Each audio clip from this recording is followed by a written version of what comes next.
The Lexus RX has essentially been the best-selling Lexus model when the RX debuted in around 1998, 1999, somewhere around there. And for 2025, on this 5th generation RX, we have some new updates. Are these updates going to be enough? Let's find out. Welcome back to the channel. My name's Kirk. I cover industry auto news, but this channel started as a Lexus channel, and I do update for Lexus more than I would say most YouTube car channels out there. So if you guys like Lexus updates, make sure to subscribe, hit the bell icon, because a lot of 25 model years are coming down the hatch this fall. And if you want to be in the know of what's changing for which model in the lineup, be it the NX, the LC, or the IS, whatever it might be, like I said, subscribe, because I will update you guys if there's something exciting and worth talking about with Lexus. Hopefully we get a reveal of the LFR one day. You know, that would be great. Anyways, the best-selling RX returns for 2025 with the Black Line Special Edition. And it is exclusively on the RX 500H. It's the top performing model, at least when it comes to acceleration. This is a new paint color for the RX. This is Incognito, and it will be available on this Blackline edition. And I don't think it will be exclusive to this Blackline edition, but I wouldn't be surprised if they make it F-Sport exclusive or F-Sport appearance, which we'll talk more about that in today's video. We also have these new wheels for the F-Sport Blackline edition. I've seen these wheels as optional and equipped on RX 500Hs before, but I don't believe they are the standard wheels. All right, so these are kind of that unique upgrade for this 500H Blackline edition. Do you guys like the orange calipers for the oversized brakes on the 500? Illuminated skid plate on here, and fog lights here on the corner with the busy, I think it's busy anyways, F-Sport performance from bumper and grille. But that's just 4 images. That's all we have for 2025.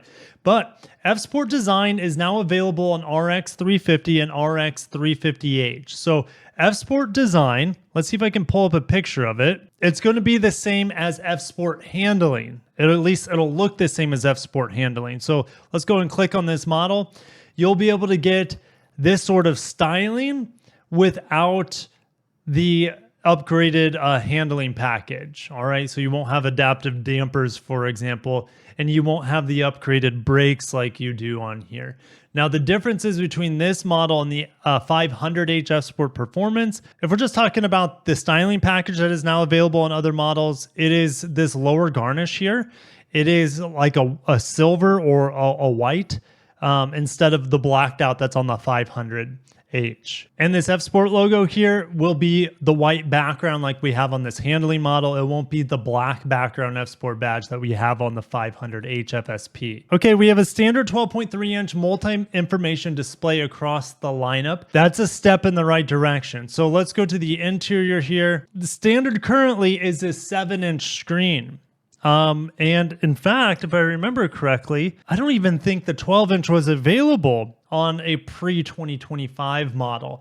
They all came with this same 7-inch screen that I'm driving in a base Camry LE right now. And it's a good screen, but when it's on a base Toyota, is it Lexus worthy? Absolutely not, in my opinion. So I am happy that they're getting rid of this and putting the 12-inch fully digital gauge cluster. But this is the 12-inch screen. Should I say this is a 14-inch screen? 12 inches of it is usable as a touchscreen. The other 2 inches here at the bottom is closed off for the touch panel climate control, which I'm not a big fan of, and Lexus has got some backlash over it. But I want to show you what's in the base interior for the screen technology. It's this 9-inch screen, which looks really not luxurious whatsoever. The knobs are on the outside for quick temperature adjustment, but this screen is really, really small. And in fact, only 7 inches or so of it is usable for your Apple CarPlay, Android Auto. Okay. With what we're seeing in mainstream brands right now, a standardization of large screens, it's really unfortunate that Lexus is still sticking with these really small, strange designed screens as the standard screen. And then you have to pay an extra, I don't know, $1,000 or whatever to get the bigger screen on these. Now back to the F Sport design. It's available in the 350 Turbo as well as the 350h Hybrid. I don't have pricing yet. It says it will be available at a later date. And it gives us a very vague window of when the new RX will be hitting dealers. So if they're not ready to announce pricing, I would say it's going to be late this year when the new RX comes. The Blackline edition is limited to just 500 units across North America. So that's going to include Canada, maybe Mexico. Mexico gets it's a new market for Lexus. I want to say they just started there around 5 years ago or so. The Lexus RX still has the same powertrains. And after driving even a base Camry LE this week with the 5th generation hybrid, that comes as a disappointment to me. All right, the 5th generation hybrid is fantastic. And the only way you can get it with the 2.5 liter hybrid system currently is in the Camry, the 2025 Camry. And what are those benefits on the 5th gen hybrid system from Toyota with the 2.5 liter? It's more efficient, it is quieter, and it is more powerful, and it's more compact, which could help in theory reduce weight as well. And driving the Camry LE, it is a very luxurious experience, and a big part of it is because of that powertrain is just so smooth and so quiet. It doesn't need to work very hard compared to the 4th generation hybrid system. It's just really, really good.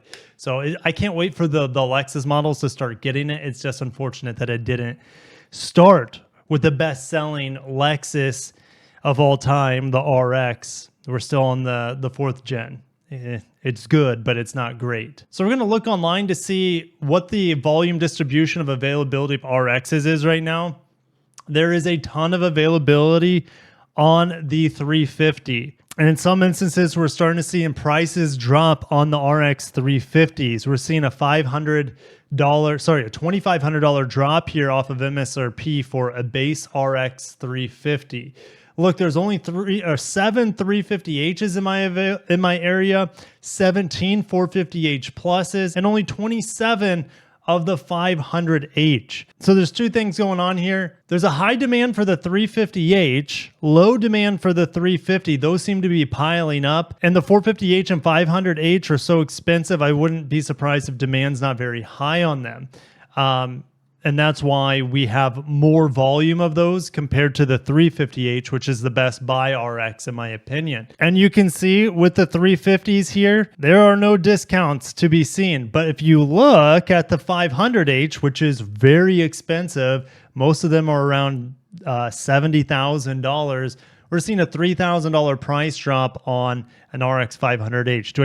Do I think it's worth it at $63K? No. No, I do not. Even for daily driving, I like the 350H better. I think it's just a smoother system overall. And I love the idea of getting really good fuel economy, 40 miles per gallon in a 350H instead of the 30 miles per gallon you'd be getting in an RX 500H, yet spending a ton more money on it. Again, that's just personal preference. 500H isn't bad. It's just not as good of a buy. There's just a lot more availability of 500Hs out there, which is funny because you know that they're making far less 500Hs than compared to the 350H, for example. Looking at the 450H Plus, we're starting to see some price drops. Look at this. There's $76,000 MSRP.